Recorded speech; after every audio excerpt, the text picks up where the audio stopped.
एक as cross करने के बाद आदमी को ज़िंदगी में चाहिए होती है स्थिरता और शांति, जो ऐसी लोकेशंस पर मिलती है। लेकिन इसके साथ साथ अगर आपको एक ऐसी गाड़ी चाहिए जो आपकी पर्सनालिटी को अपील करे, अगर आप एक फैमिली मैन बन गए हो, बड़े शहर में रहते हो, आपको third row of seating occasionally चाहिए, तो ये गाड़ी कई बायर्स की रेडार में पिछले 3 साल से रही है और अब आ गया है इसका नया फेस लिफ्टेड वर्जन। कई सारे इम्प्रूवमेंट्स हुए हैं, तो उन्हीं के बारे में आज बात करेंगे और आपको बताएंगे क्या आपको अपना हार्ड अर्न मनी इस गाड़ी पर लगाना चाहिए। Welcome to NDTV auto. आगे बढ़ने से पहले कीमत क्लियर कर देता हूं जो इंट्रोडक्टरी है और शुरू होती है 14,99,000 से और टॉप सिग्नेचर ऑटोमेटिक वेरिएंट अगर आप मैट पेंट स्कीम में लेंगे तो 21,55,000 रुपये एक्स शोरूम देने होंगे। एल्काजार के डिमेंशंस देखें तो इस गाड़ी की रोड प्रेजेंस ठीक ठाक है और हेक्टर प्लस या फिर किया कारेंस जैसी कार्स के आगे ये छोटी नहीं लगती है।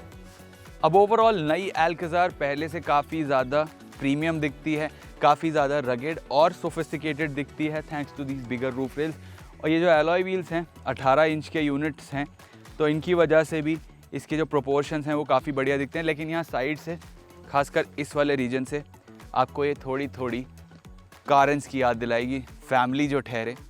बट अदरवाइज़ आई थिंक एक अर्बन सिटी ड्वेलर को जिसको एसयूवी चाहिए जो प्रैक्टिकल भी हो, उसके हिसाब से इस गाड़ी की रोड प्रेजेंस वगैरह काफ़ी बढ़िया है। अब कई बायर्स जिन्हें क्रेटा पसंद है लेकिन एक्स्ट्रा बूट स्पेस की प्रैक्टिकलिटी चाहिए या फिर उनको थर्ड रो की एक्स्ट्रा स्पेस कभी कभी यूज़ में आती है, तो उनके लिए एल्काजार काफ़ी सेंस बनाती है।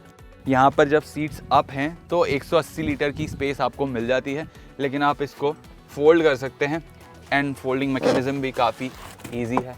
ये देखिए वहाँ पर एक अम्ब्रेला पड़ा हुआ तो शायद फ्लैट फोल्ड नहीं होगा नीचे, बट यहाँ पर ऑलमोस्ट फ्लैट फोल्डिंग आपको स्पेस मिल जाती है, 480 लीटर की स्पेस मिल जाती है।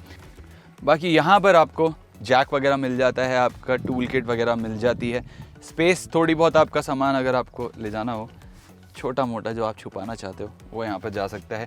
आपका जो स्पेयर व्हील है वो एक स्पेस सेवर है और वो नीचे लगा हुआ है।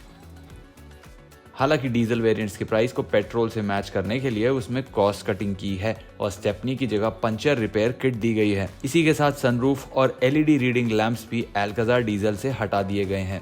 हाँ, एक नया फीचर दोनों इंजन ऑप्शंस के साथ आता है। अब इसमें एक काफ़ी बढ़िया फीचर ऐड हुआ है। ये जो की देख रहे हो आप, मुझे इसकी ज़रूरत नहीं ओपन करने की। अब ये तो कई गाड़ियों में आ गया है कि डिजिटल की वगैरह, ये मैं यहाँ पर रख दे रहा हूँ कैमरा पर्सन के पास। मेरे पास की नहीं है, मेरे पास है तो अपना फ़ोन।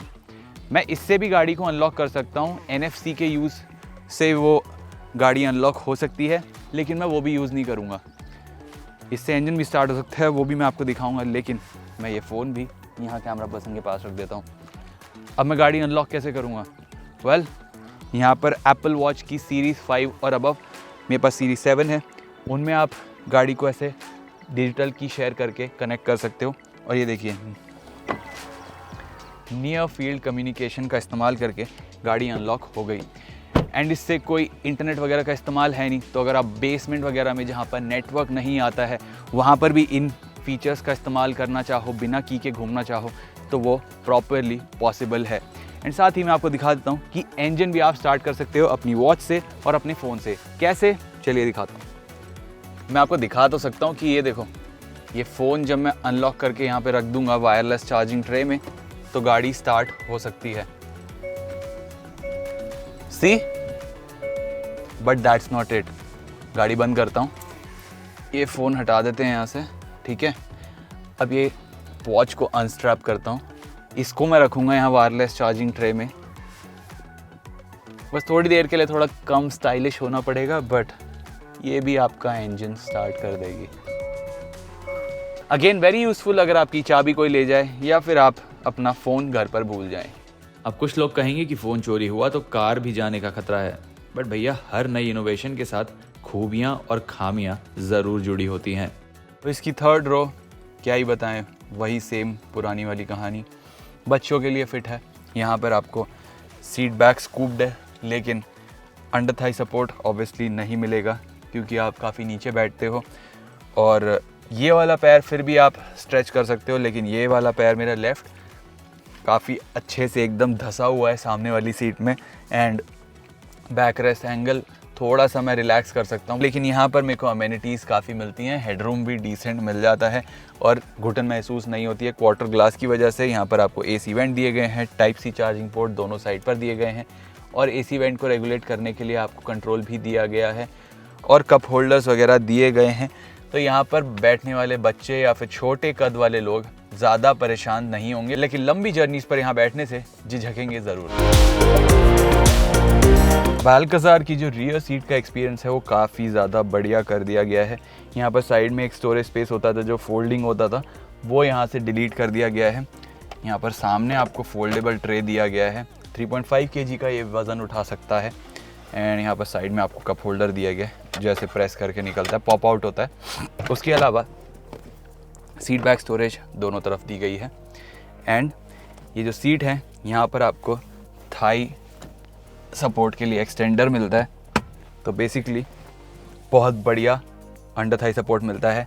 यहाँ जो लेग रूम है वो अभी फ़िलहाल मेरे लिए सही है, लेकिन मैं फ्रंट सीट को यहीं से एडजस्ट कर सकता हूँ, किसी दूसरे की ज़रूरत नहीं है। आत्मनिर्भर। ये देखिए, ये बटन प्रेस किया, ये सीट आगे हो गई, आप मोटर की आवाज़ सुन पा रहे होगे। इसका बैक रेस्ट भी आगे फोल्ड हो गया, तो इतनी बढ़िया आपको स्पेस मिल जाती है। यहाँ पर प्राइवेसी के लिए सन ब्लाइंड दिया गया है, उसके साथ साथ इस सीट में आपको वेंटिलेशन फंक्शन दिया गया है। एंड ये जो आर्मरेस्ट है ये भी आपको मिल जाता है, साथ ही ये जो हेडरेस्ट है यहाँ पर आपको लैटरल सपोर्ट दिया गया है, तो थोड़ा बिजनेस क्लास सीटिंग एक्सपीरियंस आपको मिल जाता है नई Hyundai अल्काज़ार में। End of course rear seat के पैसेंजर को एकदम सेठ वाली फीलिंग है, उसके लिए यहाँ पर इस सीट में आपको हेडरूम भी बढ़िया मिलता है। ये जो सनरूफ है पीछे तक एक्सटेंड करता है, बट फिर भी 5'9" पैसेंजर के लिए ये काफ़ी बढ़िया है। एंड इसके साथ साथ इस सीट में आपको ऑब्वियसली फोर एंड आफ्ट मूवमेंट भी मिलती है एंड ऑब्वियसली ये सीट पीछे तक रिक्लाइन भी हो जाती है। एक इशू जो बड़े कद काठी के पैसेंजर जो प्लस साइज हैं उनको आ सकता है वो है इसकी सीट बैक की चौड़ाई में। यहाँ पर मैं एकदम स्नग फिट आ रहा हूँ, मैं बहुत ज़्यादा वाइड इंसान नहीं हूँ, लेकिन जो हट्टे कट्टे होंगे वो यहाँ पर शायद थोड़ा फंस के हैं, बिकॉज ये जो साइड बोस्टरिंग है थोड़ी ज़्यादा ही प्रोनाउंस्ड है।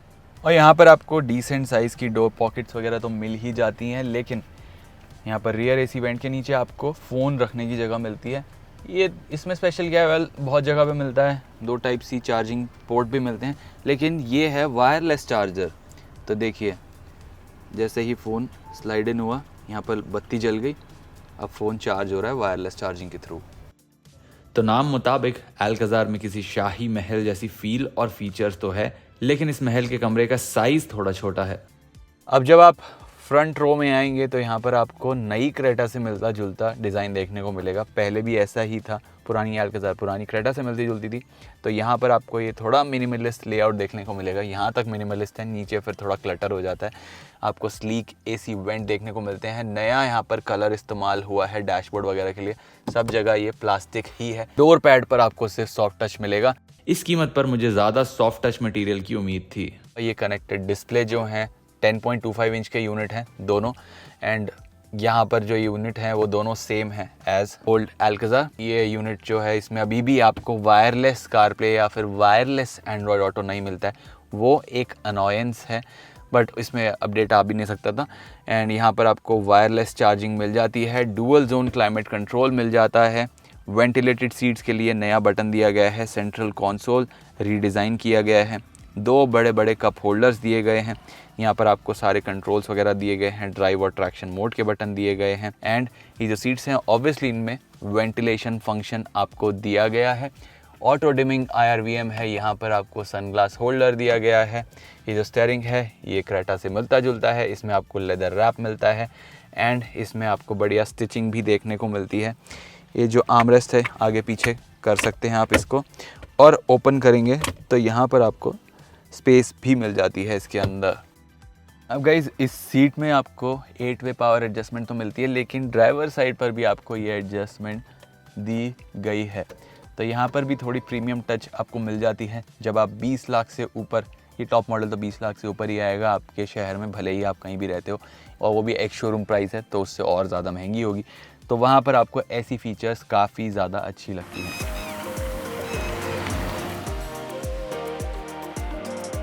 अल्काज़ार की ड्राइवर सीट पर आपको ये तो पता चल ही जाएगा कि यहाँ पर से आपको व्यू काफ़ी बढ़िया मिलता है, प्रोमिनेंट बॉनेट दिखता है, तो छोटे कद के ड्राइवर्स भी काफ़ी आराम से इस गाड़ी को चला लेंगे। उसके साथ साथ यहाँ पर आपको जो स्टीयरिंग है उसमें रेक और रीच के लिए एडजस्टमेंट मिलता है, तो इस सीट के साथ अपनी perfect driving position, comfortable long distance driving वाली पोजीशन ढूंढना काफ़ी आसान हो जाता है ऑलमोस्ट हर कद काठी के ड्राइवर के लिए। बट ये जो सीट्स हैं अगेन ये थोड़ी साइज़ में तंग हैं, हट्टे कट्टे लोगों के लिए थोड़ा टाइट फिट हो जाएंगी। पुरानी अल्काज़ार जा रही है और वो हमारी गाड़ी को देखते हुए जा रहे थे, बट क्या उनको देखना चाहिए? Well, not exactly when it comes to performance, because यही 1.5 लीटर टर्बो पेट्रोल पहले भी आता था, अभी भी आता है, सेम पावर फिगर्स हैं, सेम गियर बॉक्स ऑप्शंस हैं। मैं यहाँ पर चला रहा हूँ इसका 7 speed DCT and to be fair ये इंजन और गियर बॉक्स कॉम्बिनेशन काफ़ी बढ़िया है। जब भी आप पावर चाहते हैं, ये आपको पावर देता है, ओवरटेक्स करने हो, फुल हाउस हो सामान के साथ, तो भी आपको गाड़ी स्ट्रगल करती हुई कहीं भी नहीं दिखती है। लेकिन जब आप ऐसे ख़राब रास्तों पर आते हैं, छोटे मोटे जहाँ पर टूटे फूटे रोड होंगे, वहाँ पर से आपकी गाड़ी आराम से सेल कर जाएगी। बट जहाँ बड़े पॉट होल्स आते हैं वहाँ पर ये मोनोकॉक चैसी वाली गाड़ी है और इसका सस्पेंशन भी पहले भी ऐसा था, थोड़ा थर्ड करता था, क्रेटा में भी ऐसा है, और यहाँ पर भी आपको इसको थोड़ा एहतियात से ले जाना पड़ता है, बिकॉज जो आवाज़ आती है जब आप सस्पेंशन को क्रैश करते हैं वो थोड़ी बुरी ज़रूर लगती है।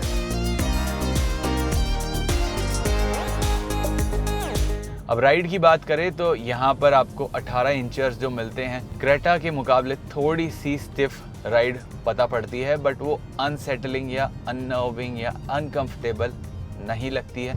बस वही है, उनके साथ थोड़ी एहतियात ख़राब रास्तों पर ही बरतनी पड़ती है। हाईवे पर या फिर ट्रिपल डिजिट स्पीड्स में ये गाड़ी काफ़ी बढ़िया लगती है। स्टीयरिंग है, वेग ज़रूर है, बट ऑब्वियसली डायरेक्ट है, लाइट है एंड हाईवे स्पीड्स पर वे अप भी हो जाता है, तो ऐसी कोई कंप्लेंट्स इसके स्टीयरिंग से भी नहीं है। अब ये एक मोनोकॉक SUV है, तो यहाँ पर जो कंट्रोल है वो बाकी लैडर फ्रेम चैसी वाली SUV से कहीं बेहतर लगता है, तो कॉर्नर्स में आपको कॉन्फिडेंस ज़रूर आएगा और आपके कैबिन में जो ऑक्यूपेंट्स हैं, आपकी फैमिली वाले मेंबर्स जो हैं, उनको मोशन सिकनेस के चांसेस कम है। हालांकि इसको कोई स्पोर्ट्स कार ना समझ लें, बिकॉज ये फिर भी हाई राइडिंग व्हीकल है। इसकी ग्राउंड क्लियरेंस भले ही डिसेंट हो, लेकिन इसका सेंटर ऑफ ग्रेविटी है वो फिर भी ज़मीन से थोड़ा ऊंचा ही है, तो ये उतनी बेहतर नहीं रहेगी जितनी कोई इससे नीची गाड़ी रहेगी ऑन कॉर्नर्स। इसकी क्लेम्ड माइलेज का फिगर 18 किलोमीटर पर लीटर का है, लेकिन ये भी है कि हमने इसे ट्रैफिक वगैरह में चलाया है और गाड़ी थोड़ी पार्क्ड भी रही थी जब इंजन ऑन था, लेकिन फिर भी from a Hyundai I expect कि ये नंबर थोड़ा 10 के ऊपर रहे तो बेहतर है। बट आप नॉर्मल ड्राइविंग करेंगे तो आई थिंक 10-11 की माइलेज ही आपको दे देगी ऑटोमेटिक में। अल्काज़ार एक सॉर्टेड प्रोडक्ट है, लेकिन वेरिएंट्स में कुछ ऐसे डिसीजन लिए गए हैं जो बायर्स को ज़्यादा खर्च करने पर मजबूर करती हैं। जैसे ऑटोमेटिक वेरिएंट्स कम से कम 21 लाख रुपए एक्स शोरूम के पड़ेंगे। अगर आप ड्राइवर के साथ चलते हो और 6 सीटर कैप्टन सीट्स का लाभ उठाना चाहते हो तो आप मैनुअल ले ही नहीं सकते, लेना पड़ेगा तो ऑटोमेटिक, जो महंगा सौदा पड़ेगा। साथ ही sunroof, spare wheel, LED lamps को डीजल वेरिएंट से हटाने का डिसीजन कुछ लोगों को ज़रूर खटकेगा। लेकिन ये सब भुला दें तो Hyundai की अल्काज़ार अर्बन फैमिलीज जिन्हें कभी कभी तीसरी रो और ढेर सारी बूट स्पेस चाहिए, बढ़िया रिच फीलिंग चाहिए और ढेरों फीचर्स उन्हें पसंद हैं, तो उनके लिए अल्काज़ार की एक टेस्ट ड्राइव लेना ज़रूर बनता है।